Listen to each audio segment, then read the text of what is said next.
बिस्मिल्लाहिर्रहमानिर्रहीम। अस्सलाम वालेकुम dear student and welcome to the math club.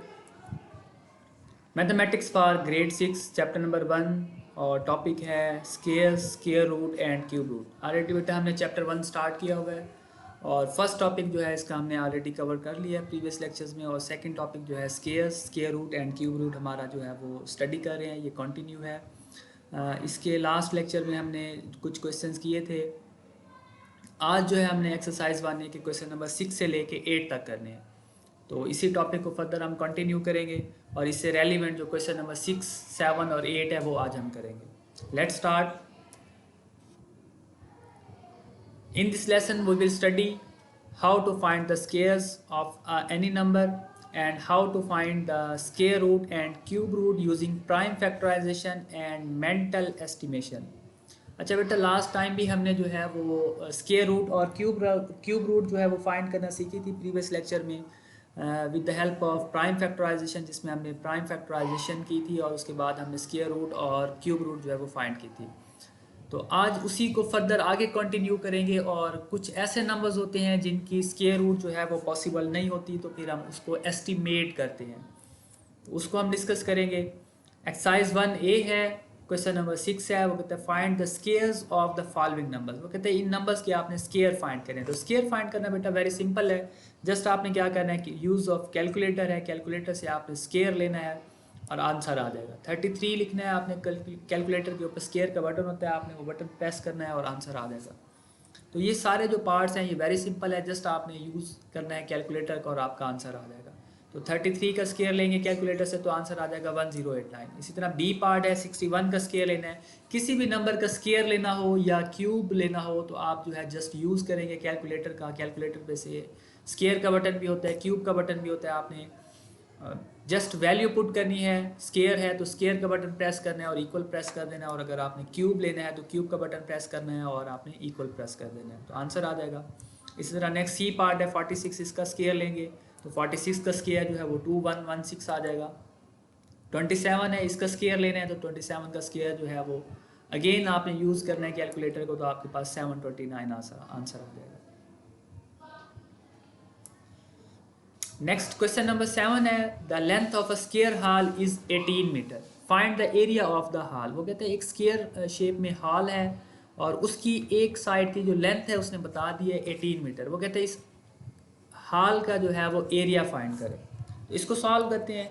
Length given है, उसने बताई हुई है ऑलरेडी हमें 18 मीटर, और area of the square hall जो है वो हमने फाइंड करें। क्योंकि हॉल जो है वो स्केयर शेप में है तो हमें पता है जो एरिया ऑफ स्केयर का फार्मूला होता है वो होता है लेंथ मल्टीप्लाई बाय लेंथ, यानी लेंथ को लेंथ से मल्टीप्लाई करें, या सिंपल हम इसे एल स्केयर भी लिखते हैं। जब इंडेक्स नोटेशन में कन्वर्ट करेंगे तो एल स्केयर हो जाएगा। तो लेंथ ऑलरेडी उसने हमें 18 बताई हुई है, जस्ट आपने 18 वैल्यू पुट करनी है, उसका स्केयर लेना है, तो आपके पास आंसर आ जाएगा 324 मीटर स्क्वायर। नेक्स्ट हमारा क्वेश्चन नंबर 8 है। क्वेश्चन नंबर 8 जो है आज का हमारा मेन जो है वो कंसर्न है, मेन हमारा जो है वो पोर्शन है जिसको आज हमने डिस्कस करना था। क्वेश्चन नंबर 6 और 7 तो वेरी इजी थे। क्वेश्चन नंबर 8 में आपने स्केयर रूट और क्यूब रूट फाइंड करनी है, लेकिन वो कहता है कि आप इसको एस्टिमेट करें। अब एस्टिमेशन या एस्टिमेट कैसे किया जाता है और क्यों किया जाता है, ये दो बातें आज हमने डिस्कस करनी है। तो आपने जो है वो अटेंटिवली जो है ना लेक्चर अटेंड करना है। देखिए क्वेश्चन इसका ए पार्ट है, वो कहते हैं फाइंड करें अंडर रूट 67, यानी 66 की जो है स्केयर रूट फाइंड करें। तो अब स्केयर रूट फाइंड करना ऑलरेडी हमने प्रीवियस लेक्चर में जो है वो लर्न किया था कि हम उसके लिए प्राइम फैक्टराइजेशन करते हैं। जब हम फैक्टराइजेशन करते हैं तो 2 3 the 6, 2 3 the 6, 3 11 the 33 and 11 1 the 11। तो अब लास्ट लेक्चर्स में हमने ये बात भी बारहा डिस्कस की थी कि जब आपने स्केयर रूट लेनी है तो आपने स्केयर्स बनाने हैं, और जब आपने क्यूब रूट लेनी है तो आपने क्यूब्स बनाने हैं।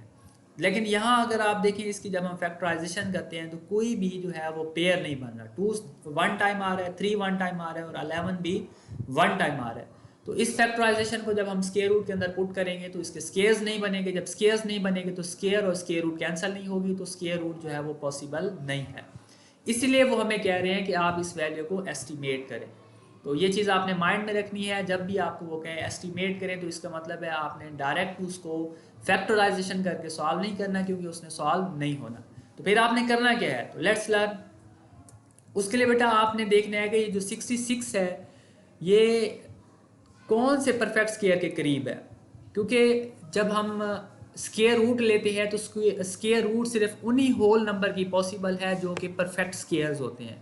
अब परफेक्ट स्क्वायर कौन से नंबर होते हैं? परफेक्ट स्क्वायर वो नंबर होते हैं जिन्हें हम स्क्वायर्स की फॉर्म में लिख सकते हैं। जैसे हमारे पास अगर मैं बात करूं 16 की, तो 16 is also a perfect square. देखिए 16 को हम लिख सकते हैं 4 का स्क्वायर। 16 को मैं लिख सकता हूँ 4 का स्क्वायर, 4 4 द 16 होता है। ऐसे नंबर जिन्हें हम स्क्वायर्स की फॉर्म में लिख सकते हैं उन्हें हम परफेक्ट स्क्वायर्स कहते हैं। तो स्क्वायर रूट भी उन्हीं नंबर की पॉसिबल है, उन्हीं होल नंबर की पॉसिबल है जो कि परफेक्ट स्क्वायर होते हैं। अब देखिए ये 66 क्योंकि परफेक्ट स्क्वायर नहीं है, इसकी जब हम फैक्टराइजेशन करते हैं तो इसके जो फैक्टर्स आ रहे हैं, जो इसकी प्रोडक्ट फॉर्म आ रही है, उसमें जो है वो स्क्वायर्स नहीं बन रहे। तो इसके लिए आपने इसको एस्टिमेट करना है, आपने इस वैल्यू को राउंड ऑफ करना है, आपने चेक करना है कि ये वैल्यू जो है वो इसका नियरेस्ट परफेक्ट स्क्वायर कौन सा नंबर आता है। अगर आप यहाँ देखें तो 66 जो है वो 64 के करीब आ रहा है, और 64 इज द परफेक्ट स्क्वायर, और 64 जो है वो 8 का परफेक्ट स्क्वायर है, यानी इसे हम लिख सकते हैं 8 का स्क्वायर। तो अब आपने इसको राउंड ऑफ कर देना है, यही हमारी एस्टिमेशन है। बेसिकली हमने ये चेक करना होता है कि ये जो हमारी वैल्यू है ये कौन से परफेक्ट स्क्वायर के करीब आ रही है। तो उसके लिए आपको ये परफेक्ट स्क्वायर्स का पता होना चाहिए कि कौन कौन से नंबर परफेक्ट स्क्वायर हैं। तो ये सारे नंबर जो है परफेक्ट स्क्वायर है। 1 है, ये 1 हो गया, 4 हो गया, 9 हो गया, क्योंकि इन नंबर्स को हम स्क्वायर्स की फॉर्म में लिख सकते हैं, तो इन्हें हम परफेक्ट स्क्वायर कहते हैं। और यही इसी प्रोसेस को जो है, इस सारे मेथड को जो है एस्टिमेशन कहा जाता है।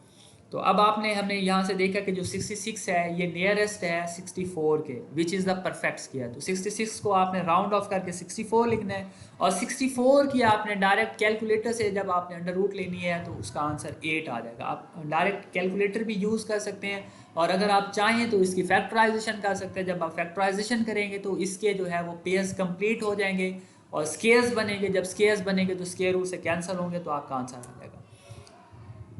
अच्छा, नेक्स्ट क्वेश्चन है अंडर रूट 80 की स्क्वायर रूट फाइंड करनी है। अगेन क्योंकि क्वेश्चन एस्टिमेट का, उसने खुद हमें बता दिया एस्टिमेट करें, तो अब आपने डायरेक्ट इसकी फैक्टराइजेशन नहीं करनी, बल्कि पहले आपने इसको एस्टिमेट करना है। तो एक और मेथड मैं आपको बता देता हूँ। एक मेथड तो ये है कि आप चेक करें कि ये इसका जो नियरेस्ट परफेक्ट स्क्वायर है वो कौन सा है। उसके लिए आपको सारे परफेक्ट स्क्वायर्स का पता होना चाहिए कि कौन कौन से नंबर जो है वो परफेक्ट स्क्वायर है। या तो आप रफ रजिस्टर पे, रफ वर्क में एक साइड पे आप लिख लें सारे के सारे परफेक्ट स्क्वायर, या फिर दूसरा मेथड ये है जो अभी मैं आपको बताने जा रहा हूँ। आपने करना क्या है कि आपने कैलकुलेटर का यूज़ करना है, और स्क्वायर रूट 80 जो है वो कैलकुलेटर से लेनी है।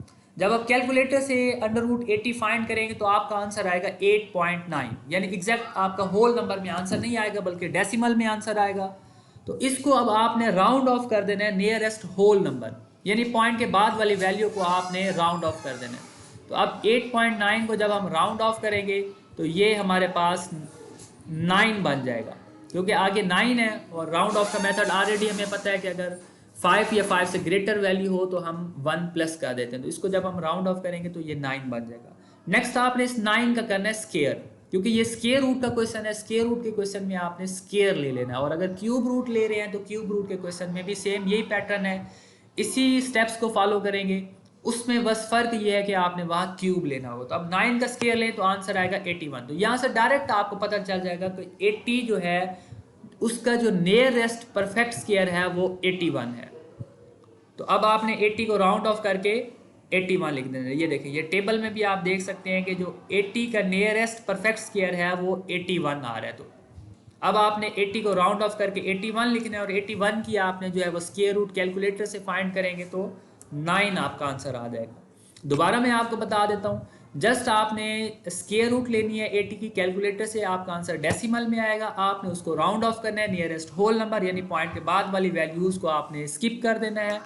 उसके बाद आपने उसका ले लेना है स्क्वायर, अगर आप स्क्वायर रूट का क्वेश्चन सॉल्व कर रहे हैं। और अगर आप क्यूब रूट का क्वेश्चन सॉल्व करें तो फिर आपने यहाँ स्क्वायर लेने की बजाय यहाँ आपने क्यूब लेना है, और स्क्वायर जैसे लेंगे जो भी वैल्यू आएगी वो उसका नियरेस्ट परफेक्ट स्क्वायर होगा। तो उसके बाद आप उसकी जब आप स्क्वायर रूट लेंगे तो आपका आंसर आ जाएगा। नेक्स्ट क्वेश्चन की तरफ चलते हैं। नेक्स्ट हमारा क्वेश्चन है क्यूब रूट फाइंड करनी है 218 की। इसको भी जब हम फैक्टराइजेशन करेंगे तो ये परफेक्ट क्यूब नहीं बनेगा। क्योंकि परफेक्ट क्यूब होगा तो उसकी हम क्यूब रूट फाइंड कर सकते हैं। और यहाँ अगर हम इसकी फैक्टराइजेशन देखें तो 2 1 2, आगे 18 है तो 0 लगाएंगे, और 2 9 8, 2 9 18 हो जाएगा। अब 109 इज द प्राइम नंबर, ये किसी टेबल पे डिवाइड ही नहीं होगा, तो इसलिए इसको डायरेक्ट जो है वो हम सॉल्व नहीं कर सकते।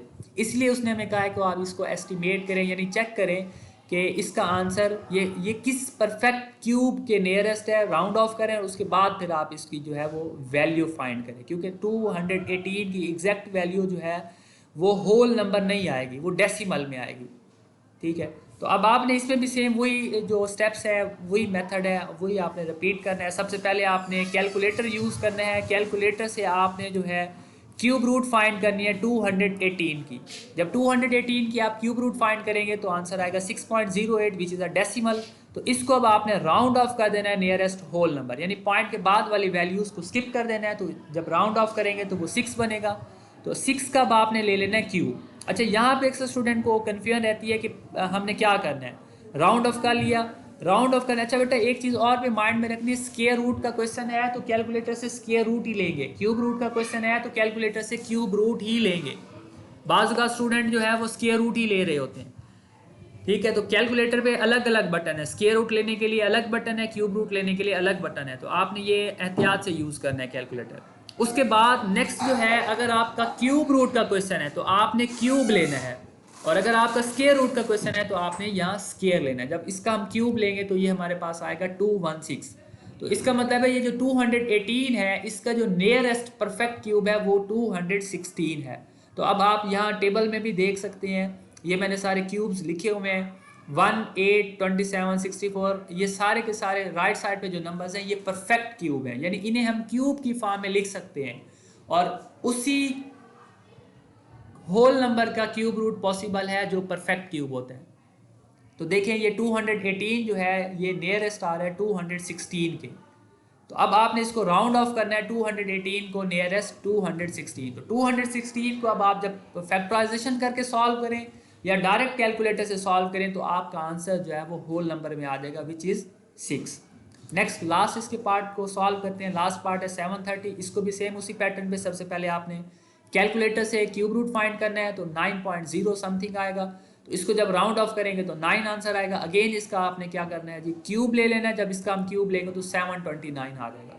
तो इसका मतलब है जो 730 है ये नियरेस्ट होना चाहिए 729 के। तो 729 को जब हम कैलकुलेटर से इसका क्यूब रूट लेंगे तो हमारे पास आंसर 9 आ जाएगा। Thank you so much and Allah हाफिज़।